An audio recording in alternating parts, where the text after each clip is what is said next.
क्या जो आर्थिक पैकेज का ऐलान हुआ है 20 लाख करोड़ का, उसके जरिए आपको लगता है कि वो परिवर्तन आएगा? क्योंकि विपक्ष का आरोप है कि आप कह रहे हैं 10% ऑफ जीडीपी, लेकिन एक्चुअली वो 1.5% ऑफ जीडीपी है। उनका कहना है, सोनिया गांधी का कहना है कि 10,000 आप सीधे गरीबों के अकाउंट में दीजिए। आप एमएसएमई सेक्टर के जरिए आप कुछ जगहों पर डायरेक्ट ट्रांसफर भी कर रहे हैं क्योंकि अकाउंट्स खोले हैं, और दूसरी तरफ आप इकट्ठा कर रहे हैं, आप कम इजी टर्म्स पे लोन देने की बात कर रहे हैं एमएसएमई सेक्टर को। तो क्या आपको लगता है कि विपक्ष का कहना एक तरफ कि आप डायरेक्टली दीजिए, अभी तो ऐसी हालत कीजिए कि दाल रोटी मजदूर को मिल जाए, उसकी व्यवस्था, और आप एक ऐसा अप्रोच अपना रहे हैं जिसका शायद असर हम कुछ दिन बाद देखें? देखिए, जहां तक दाल रोटी का सवाल है, हर गरीब के लिए हमने राशन कार्ड पर 3 महीने तक एक्स्ट्रा अनाज दिया है, और वैसे भी सरकार 2 रुपया किलो गेहूं और 3 रुपया किलो चावल दे रही है, जहां तक दाल रोटी का सवाल है, और ये लगभग 80 करोड़ लोगों को मिल रहा है। पहली बात दाल रोटी की। दूसरी बात, डायरेक्ट दे दीजिए। मैं इतना ही पूछना चाहता हूं कि बहुत सारे आपदाएं कांग्रेस के समय में आई है, जरा कांग्रेस अध्यक्ष का इसका अकाउंट लेकर आए, कितना खाते में डाला है आपने? हमने तो 53,000 करोड़ डाल चुके हैं, हर घर में अनाज पहुंचाया है, हर छोटे उद्योग वालों को लोन लेना है तो भारत सरकार के प्रधानमंत्री नरेंद्र मोदी गारंटर बने हैं, तो बैंक को लोन देने में अब कोई आपत्ति नहीं है, क्योंकि भारत सरकार ने इसकी गारंटी ली है।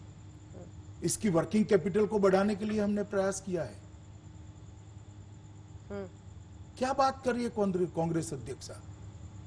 सिर्फ लोगों के अंदर भ्रांति फैलाना, और 7,500 रुपया 7,500 रुपया अब सूद चढ़ाकर 10,000 कर दिया। इस मुद्दे पर तो चुनाव हार चुके भैया।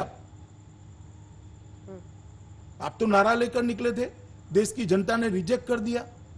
देश की जनता को समझ में आता है कि 7,500 रुपया देने का चुनावी नारा है, जो इंदिरा जी ने गरीबी हटाओ का लगाया था, गरीबी हटी नहीं। मोदी जी ने बिजली भेज दी, शौचालय भेज दिया, बैंक अकाउंट दे दिया,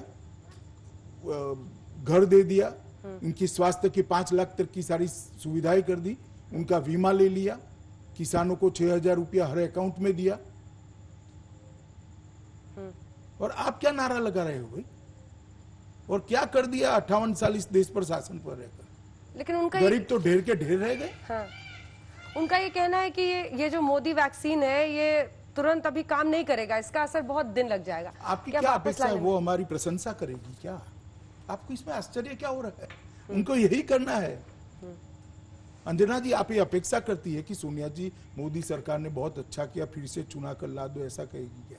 नहीं, ये तो वो पहले से कह रहे हैं कि हम भजन कीर्तन थोड़ी करेंगे सरकार के लिए। तो अधीर रंजन चौधरी जी आज मेरे साथ, आप भी तो समझ रही है ना कि वो क्यों कह रही है। अधीर रंजन चौधरी जी कह रहे थे कि हम कीर्तन थोड़ी गाएंगे, हम तो कोर्ट खोजेंगे।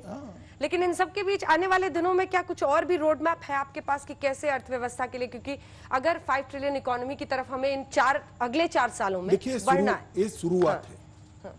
ये अभी जो मोदी जी ने सिर्फ 20 लाख करोड़ का पैकेज नहीं है, इसके साथ में ढेर सारे रिफॉर्म्स भी है।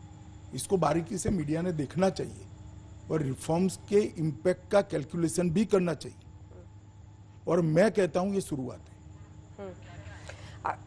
गृह मंत्री के तौर पर हम आपकी भूमिका देख रहे हैं, और इससे पहले अध्यक्ष जी, मुझे आगे बढ़ने से पहले ये बताइए कि आपके लिए ज्यादा सरल कौन सा था, सहज क्या था, ज्यादा इंटरेस्टिंग क्या था? क्योंकि आप खुद ही कहते थे कि चुनाव के बिना मन नहीं लगता है, मुझे पॉलिटिक्स को और पीपल माइंडसेट, क्या वो चाहते हैं, इन सबको पढ़ने में बहुत इंटरेस्ट है।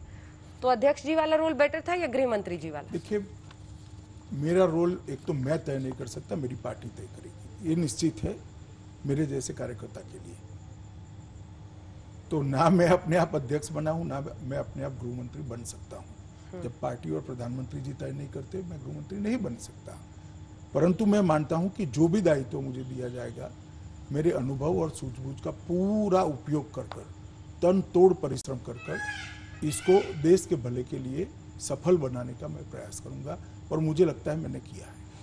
अपने पूरे राजनीतिक सफर को आप कैसे पीछे मुड़कर देखते हैं? आपके कुछ डायलॉग्स बहुत फेमस हुए, जिसमें एक था कि मैं समंदर हूं, मेरे किनारे पे घर मत बनाना, मैं लौट कर आऊंगा। देखिए, मैं मेरे राजनीतिक सफर को कश्मीर पर बहुत ही पैशनेट स्पीच संसद में, एक सामान्य कार्यकर्ता के राजनीतिक सफर को की तरह देखता हूं, जो अपनी पार्टी के सिद्धांतों पर भरोसा रखकर, अपनी पार्टी के सिद्धांतों पर अडिग रहकर, पार्टी के डिसिप्लिन में रहकर पार्टी की योजना से काम करता है, वो बूथ के कार्यकर्ता से पार्टी का अध्यक्ष भी बन सकता है और देश का गृह मंत्री भी बन सकता है।